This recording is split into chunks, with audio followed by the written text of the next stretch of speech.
मोहन बाजी हस्तक्षेप निंदिबार ना भल कम कला आम प्रशंसा करूँ। द्वितीय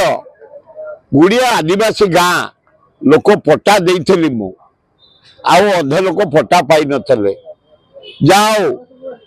जुगाड़ करी 200 लोक पट्टा फाइनाल हो जाइए आम आर सप्ताह बांटबू तेणु मोहन माझी की धन्यवाद। 3 मोहन माझी की मुझे चुनकोड़ बोली गोटे आदिवासी गाँ अच्छी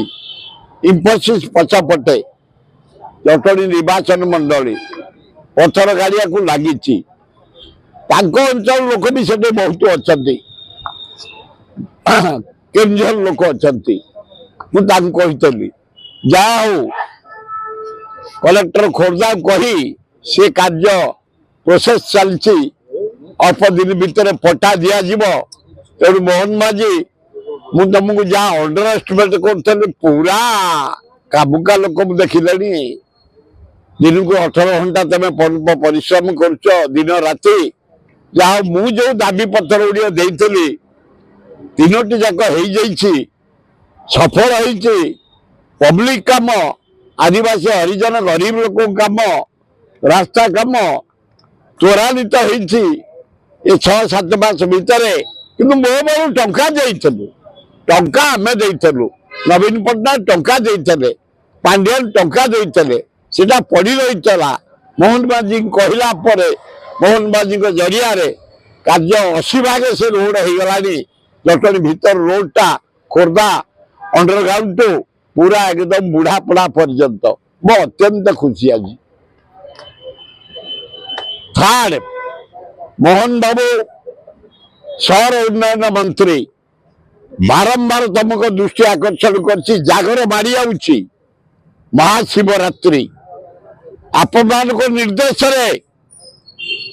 आम हाँ कलु आपण आम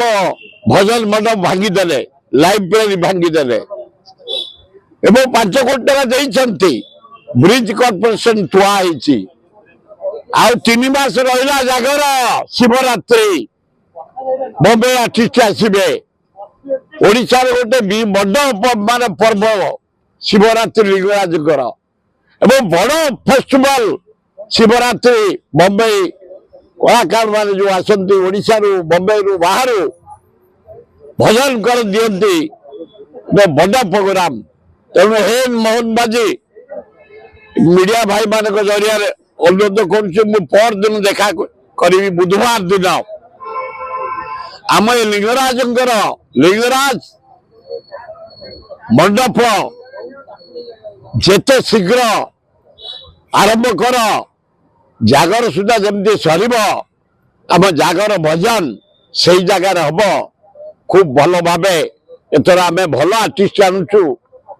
उच्च कोटि हम तुरंत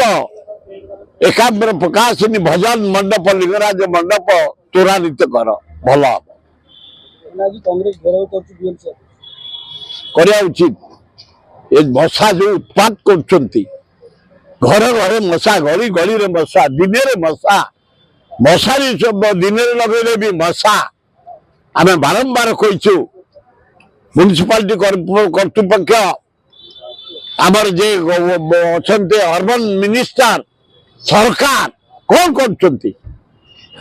यदि राजधानी भलिया मूषा गली कंदरे मूषा घरे घरे मूषा नाक कान पशुंट मूषा ए मशा ताले केमती हम कौन मशा मूषा नो मशा बाउला बाहरी जाए सेमती